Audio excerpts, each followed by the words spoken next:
चलिए जानते हैं आज की देश और दुनिया की सिलेक्टेड काम की और महत्वपूर्ण 50 बड़ी खबरों को सिर्फ 10 मिनट में। पर अभी तक आपने इस वीडियो को लाइक नहीं किया तो लाइक कर दीजिए। तो चलिए वीडियो स्टार्ट करते हैं। ट्विटर पर अब गाली गलौज करना पड़ेगा भारी, 7 दिन के लिए ब्लॉक हो जाएगा अकाउंट।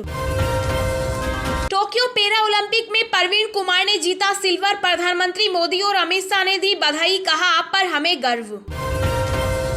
भारत में फंसे विदेशी नागरिकों को मिली राहत, गृह मंत्रालय ने 30 सितंबर तक बढ़ाया वीजा।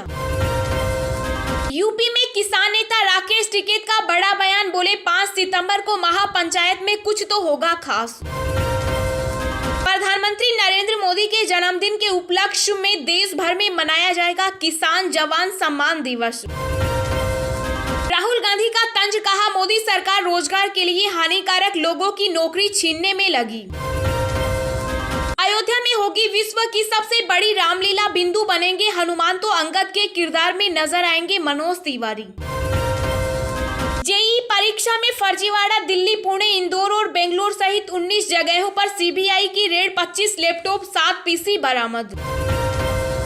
सावधान, आ सकती है कोरोना की तीसरी लहर, 24 घंटे में आए 45,000 नए मामले, एक्टिव केस 4 लाख के करीब। टोक्यो पैरा ओलंपिक में भारत की गोल्डन गर्ल अवनी लेखरा ने एक और मेडल पर लगाया निशाना, कांस्य पदक जीत रचा इतिहास। एनएसए अजीत डोभाल, भारत का पहला एन मिसाइल ट्रैकिंग शिप ध्रुव 10 सितंबर को करेंगे लॉन्च, दुश्मन की हर चाल पर रखेगा नजर। कोरोना वैक्सीन के मुकाबले नाक से दी जाने वाली नेजल स्प्रे हो सकती है ज्यादा कारगर। पीएम मोदी 7 सितंबर को शिक्षकों, छात्रों और शिक्षा क्षेत्र से जुड़े लोगों को संबोधित करेंगे, इन 5 प्रयोगों की होगी शुरुआत। फिरोजाबाद, कानपुर, लखनऊ समेत यूपी के कई इलाकों में वायरल फीवर का खौफ, आईसीएमआर की टीम भी पहुंची। यूपी, राजस्थान, गुजरात और हरियाणा में भारी बारिश के आसार, देश में मौसम का हाल बेहाल। एनएमपी को लेकर केंद्र पर पी चिदंबरम का हमला, कहा जाने से पहले सब बेच रही है मोदी सरकार। किसान संगठनों के 25 सितंबर को भारत बंद का वाम दलों ने किया समर्थन। सिद्धार्थ की पोस्टमार्टम रिपोर्ट में खुलासा, चोट के कोई निशान नहीं, सीए से पता लगाई जाएगी मौत की वजह। ईस्टर्न इकोनॉमिक फोरम में बोले पीएम मोदी, समय की कसौटी पर खरी उतरी है भारत और रूस की दोस्ती। मुआवजा नीति न बनाने पर सुप्रीम कोर्ट की केंद्र को फटकार, कहा जब तक आप कुछ करेंगे तीसरी लहर भी बीत चुकी होगी। अफगानिस्तान की नई सरकार का नेतृत्व करेगा मुल्ला बरारत, मुल्ला याकूब और अब्बास स्टेशन कजई भी संभालेंगे वरिष्ठ पद। 40 साल की उम्र में सिद्धार्थ शुक्ला की हार्ट अटैक से मौत, जानेंगे युवा क्यों हो रहे हैं इस बीमारी का शिकार। लोगों को संक्रमण से बचाने के लिए रेलवे की खास पहल, तैयार किया यूवी डिवाइस, रोबोट करेगा ट्रेन की बोगी को सैनिटाइज। घरेलू हिंसा मामला, जज ने हनी सिंह और उनकी पत्नी को चेंबर में बुलाकर लगाई फटकार। अमेरिका में इडा तूफान का कहर, 40 से ज्यादा की मौत, न्यूयॉर्क और न्यूजर्सी में आपातकाल। आखिर आपको क्यों नहीं मिल रहा एलपीजी रसोई गैस सिलेंडर की सब्सिडी का पैसा, कंपनी ने दी इसकी पूरी जानकारी। इंस्टाग्राम पर 150 मिलियन फॉलोवर्स का आंकड़ा छूने वाले पहले एशियाई सेलिब्रिटी बने कोहली। फेस्टिवल सीजन से पहले 1000 रुपए टूटा सोना, जाने किस रेट में बिक रहा। तालिबान ने शुरू किया प्रोपोगेंडा, कहा कश्मीरी मुसलमानों के लिए आवाज उठाना हमारा हक। पश्चिम बंगाल में डीजीपी नियुक्त के मामले में ममता सरकार को झटका, सुप्रीम कोर्ट से खारिज की याचिका। मुकेश अंबानी का बड़ा ऐलान, कहा अगले 3 साल में ग्रीन एनर्जी के लिए 75,000 करोड़ रुपए का करेंगे निवेश। शिक्षक दिवस पर अखिलेश करेंगे अध्यापकों का सम्मेलन, पुराने पेंशन की बहाली के मुद्दे को भी उठाएंगे। पंजाब विधानसभा में अकाली दल का हंगामा, स्पीकर ने अनिश्चित काल तक के लिए सदन किया स्थगित।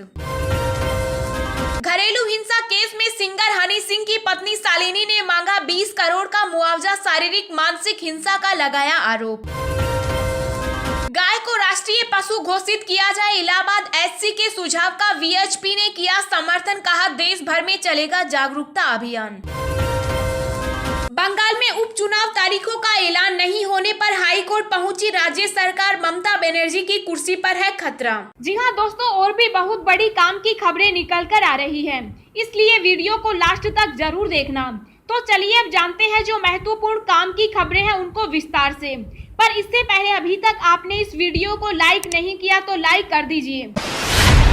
मुआवजा नीति नए बनाने पर सुप्रीम कोर्ट की केंद्र को फटकार, कहा जब तक आप कुछ करेंगे तीसरी लहर भी बीत चुकी होगी। जी हां, कोरोना से मरने वालों के परिवार को मुआवजा देने की नीति अब तक तय नहीं होने पर सुप्रीम कोर्ट ने नाराजगी जताई। कोर्ट ने केंद्र सरकार को मुआवजा नीति बनाने के अलावा डेथ सर्टिफिकेट में मौत की सही वजह दर्ज करने की व्यवस्था बनाने के लिए भी कहा। मामले में अब तक जवाब दाखिल न होने पर टिप्पणी करते हुए कोर्ट ने कहा कि आप जब तक कदम उठाएंगे तब तक तीसरी लहर भी आ जाएगी। 30 जून को दिए आदेश में सुप्रीम कोर्ट ने देश में कोरोना से हुई हर मौत के लिए मुआवजा देने को कहा था। कोर्ट ने नेशनल डिजास्टर मैनेजमेंट अथॉरिटी से कहा था कि वह 6 हफ्ते में मुआवजे की रकम तय कर राज्यों को सूचित करे।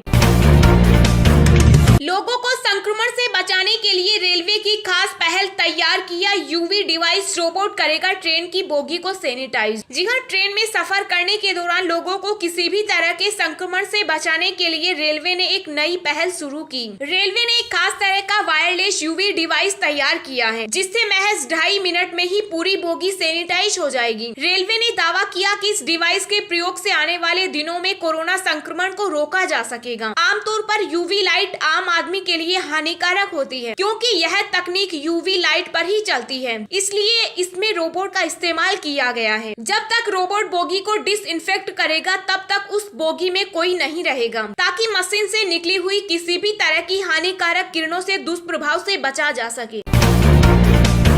40 साल की उम्र में सिद्धार्थ शुक्ला की हार्ट अटैक से मौत, जानेंगे युवा क्यों हो रहे हैं इस बीमारी का शिकार। जी हां, अभिनेता और बिग बॉस 13 के विनर सिद्धार्थ शुक्ला की गुरुवार को हार्ट अटैक से मौत हो गई। 40 साल के सिद्धार्थ की मौत से हर कोई हैरान है। कूपर हॉस्पिटल ने हार्ट अटैक से सिद्धार्थ की मौत की पुष्टि की। सिद्धार्थ बिल्कुल फिट थे और उन्हें पहले से दिल से संबंधित कोई बीमारी भी नहीं थी। ऐसे में सिद्धार्थ की अचानक मौत की खबर से हर कोई सदमे में है। आमतौर पर दिल से संबंधित बीमारियां एक उम्र के बाद लोगों में देखी जाती है, लेकिन पिछले 1 साल में हार्ट अटैक से युवाओं की हो रही मौत तेजी से इजाफा हो रहा है। आइए जानते हैं क्या है वो मुख्य कारण जो युवाओं में दिल से जुड़ी बीमारी के लिए जिम्मेदार है।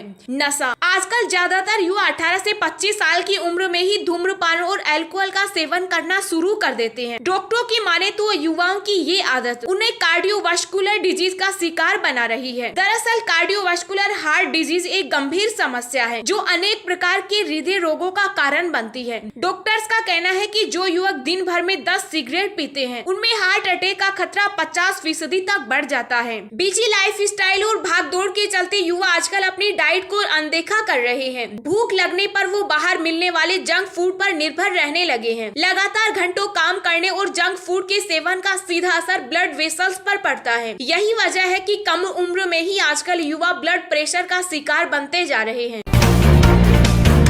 प्रधानमंत्री नरेंद्र मोदी के जन्मदिन के उपलक्ष्य में देश भर में मनाया जाएगा किसान जवान सम्मान दिवस। जी हां, बीजेपी के किसान मोर्चा अध्यक्ष राजकुमार चाहर ने कहा कि भाजपा किसान मोर्चा नरेंद्र मोदी जी के जन्मदिन के उपलक्ष्य पर देश के प्रत्येक जिलों में भारत के कृषि क्षेत्रों में ऐतिहासिक भूमिका निभाने वाले प्रगतिशील किसानों, भूतपूर्व सैनिकों व शहीदों के परिवारजनों को सम्मानित किया जाएगा। चाहर ने ये भी कहा कि प्रधानमंत्री नरेंद्र मोदी द्वारा किसानों, जवानों व ग्रामीण जनता के कल्याण के लिए किए गए कार्यों पर देश के सभी जिलों में चर्चा होगी और मोदी सरकार के द्वारा किसानों और जवानों के लिए किए गए कामों की जानकारी आम जनता के बीच दी जाएगी। ये कार्यक्रम उत्तर प्रदेश के 75 जिलों में भी बड़े स्तर पर मनाया जाएगा। वहीं इस कार्यक्रम को चुनाव के जरिए से भी देखा जा रहा है। दिल्ली की सीमा पर पिछले कई महीनों से किसान 3 नए कृषि कानूनों को रद्द करने की मांग लेकर धरने पर बैठे हैं। प्रधानमंत्री मोदी के जन्मदिन के बहाने भाजपा जवानों के साथ साथ किसानों तक पहुंचकर अपनी बात रखना चाहती है ताकि आने वाले उत्तर प्रदेश चुनाव में पार्टी को नुकसान न हो। टोक्यो पैरा ओलंपिक में परवीन कुमार ने जीता सिल्वर। प्रधानमंत्री मोदी और अमित शाह ने दी बधाई, कहा आप पर हमें गर्व। जी हां, भारत के परवीन कुमार ने टोक्यो पैरा ओलंपिक में सिल्वर मेडल जीत लिया। उन्होंने एशियाई रिकॉर्ड के साथ हाई जंप T64 कंपटीशन में सिल्वर जीता। 18 साल के कुमार ने पैरा ओलंपिक गेम में 2.7 मीटर की जंप से एशियाई रिकॉर्ड के साथ दूसरा स्थान हासिल किया, जबकि पहले स्थान पर ब्रिटेन के जोनाथन एडवर्ड्स रहे, जिन्होंने 2.10 मीटर की जंप से सेशन का सर्वश्रेष्ठ प्रदर्शन करते हुए गोल्ड मेडल अपने नाम किया। परवीन कुमार के मेडल जीतने पर बधाइयों का तांता लग गया। प्रधानमंत्री नरेंद्र मोदी ने परवीन कुमार को सिल्वर मेडल जीतने पर बधाई दी। उन्होंने ट्वीट करते हुए लिखा, पैरा ओलंपिक में सिल्वर मेडल जीतने के लिए परवीन कुमार पर गर्व है। यह मेडल उनकी कड़ी मेहनत और अद्वितीय समर्पण का परिणाम है। उन्हें बधाई और भविष्य के लिए शुभकामनाएं। दिन भर की ताजा खबरें सोशल मीडिया पर पाने के लिए आप हमें फेसबुक, ट्विटर, टेलीग्राम पर ज्वाइन करें। लिंक नीचे डिस्क्रिप्शन में दी गई है। इसके साथ ही खबरें सबसे पहले पाने के लिए चैनल को सब्सक्राइब करें और बेल आइकन को प्रेस करके ऑल को सेलेक्ट करें। यूपी, राजस्थान, गुजरात और हरियाणा में भारी बारिश के आसार, जाने देश में मौसम का हाल। जी हां, अगले 24 घंटों में उत्तर प्रदेश, राजस्थान, गुजरात और हरियाणा में भी भारी बारिश के आसार हैं। भारत मौसम विभाग ने बताया कि दक्षिणी प्रायद्वीपीय भारत में बारिश की गतिविधियों में बढ़ोतरी होगी। वहीं गोवा, तटीय आंध्र प्रदेश, तेलंगाना, तमिलनाडु, कर्नाटक, केरल, मध्य प्रदेश और मराठवाड़ा में जमकर बादल बरसेंगे। IMD के मुताबिक 5 सितंबर से मध्य भारत में भी बारिश की गतिविधियों में बढ़ोतरी होगी। इस दौरान मध्य प्रदेश, विदर्भ और छत्तीसगढ़ में भारी बारिश देखने को मिल सकती है। वहीं पूर्वी और पूर्वोत्तर भारत में अगले 4 से 5 दिनों तक अच्छी बारिश की संभावना है। मौसम विभाग ने बताया कि ओडिशा, असम, मेघालय, अरुणाचल प्रदेश, नागालैंड और बिहार में भी बारिश की संभावना है। बीते 2 दिनों से बिहार के कुछ हिस्सों में बारिश धीमी हुई है। इससे पहले लगातार कई दिनों तक बारिश की गतिविधियां जारी थी। दिल्ली NCR में पिछले 5 दिनों से जारी लगातार बारिश के बाद थोड़ी राहत मिली है। जोरदार बारिश के कारण राजधानी दिल्ली के कई हिस्सों में पानी भर गया है। सावधान, आ सकती है कोरोना की तीसरी लहर। 24 घंटे में आए 45,000 नए मामले, एक्टिव केस 4 लाख के करीब। जी हां, भारत में कोरोना वायरस की तीसरी लहर आ सकती है, क्योंकि एक्टिव केस और मरीजों की संख्या लगातार बढ़ती जा रही है। स्वास्थ्य मंत्रालय द्वारा जारी आंकड़ों के अनुसार 45,000 से अधिक नए मामले और 4 लाख के करीब एक्टिव केस शामिल हैं, जो कि सरकार के साथ साथ आम आदमी की भी चिंता बढ़ाने वाली है। हालांकि राहत की बात यह है कि देश में टीकाकरण की रफ्तार काफी अच्छी है। हर रोज करीब 1 करोड़ लोगों को वैक्सीन की खुराक दी जा रही है। मंत्रालय द्वारा जारी आंकड़ों के मुताबिक पिछले 24 घंटों में कोरोना वायरस के 45,352 नए मामले आए और 366 मौतें हुई, जिसमें से अकेले केरल में 32,097 नए मामले मिले हैं। वहीं कोविड-19 के उपचाराधीन मरीजों की संख्या बढ़कर 3,99,778 हो गई। देश में अब रोजाना करीब 45,000 नए कोरोना संक्रमण के मामले सामने आ रहे हैं। पीएम मोदी 7 सितंबर को शिक्षकों, छात्रों और शिक्षा क्षेत्र से जुड़े लोगों को संबोधित करेंगे। इन 5 प्रयोगों की होगी शुरुआत। जी हां, प्रधानमंत्री नरेंद्र मोदी शिक्षकों के योगदान का सम्मान करने के लिए मनाए जा रहे शिक्षा पर्व के दौरान 7 सितंबर को शिक्षकों, छात्रों और शिक्षा क्षेत्र से जुड़े लोगों को संबोधित करेंगे। प्रधानमंत्री इस मौके पर 5 पहलों की शुरुआत भी करेंगे, जिनमें 10,000 शब्दों का भारतीय सांकेतिक भाषा शब्दकोश, टॉकिंग बुक्स, CBSE का स्कूल गुणवत्ता आकलन और स्कूलों विकास के लिए शिक्षा स्वयंसेवी दाताओं और CSR दानकर्ताओं की सुविधा के लिए विद्यांजलि पोर्टल शामिल है। शिक्षा मंत्रालय शिक्षकों के अमूल्य योगदान को मान्यता और नई शिक्षा नीति 2020 को आगे बढ़ाने के लिए 5 से 17 सितंबर के बीच शिक्षक पर्व मना रहा है। मंत्रालय के वरिष्ठ अधिकारी ने बताया कि राष्ट्रपति रामनाथ कोविंद 5 सितंबर को शिक्षकों को राष्ट्रीय पुरस्कार कोविड-19 स्थिति के कारण एक वेबिनार के जरिए प्रदान करेंगे। फिरोजाबाद, कानपुर, लखनऊ समेत यूपी के कई इलाकों में वायरल फीवर का खौफ, ICMR की टीम भी पहुंची। जी हां, उत्तर प्रदेश के विभिन्न इलाकों में इस वक्त रहस्यमयी वायरल बुखार ने चिंता में डाल दिया है। मथुरा के बाद अब फिरोजाबाद और लखनऊ की हालत खराब है। सिर्फ फिरोजाबाद में 50 लोग इस वायरल बुखार से जान गंवा चुके हैं। वहीं लखनऊ के विभिन्न हॉस्पिटलों में 400 से ज्यादा मरीज भर्ती हैं, जिनमें 40 बच्चे भी शामिल हैं। फिरोजाबाद में लापरवाही के कारण 3 डॉक्टर्स को सस्पेंड कर दिया गया है। वायरल बुखार के साथ साथ मॉनसून में डेंगू और टाइफाइड के मामले भी देखने को मिल रहे हैं। फिलहाल प्रशासन का सबसे ज्यादा ध्यान फिरोजाबाद की तरफ है। Indian council of medical research की एक 11 सदस्यीय की टीम भी फिरोजाबाद पहुंची है, जो लगातार शोध करके जानकारी जुटा रही है।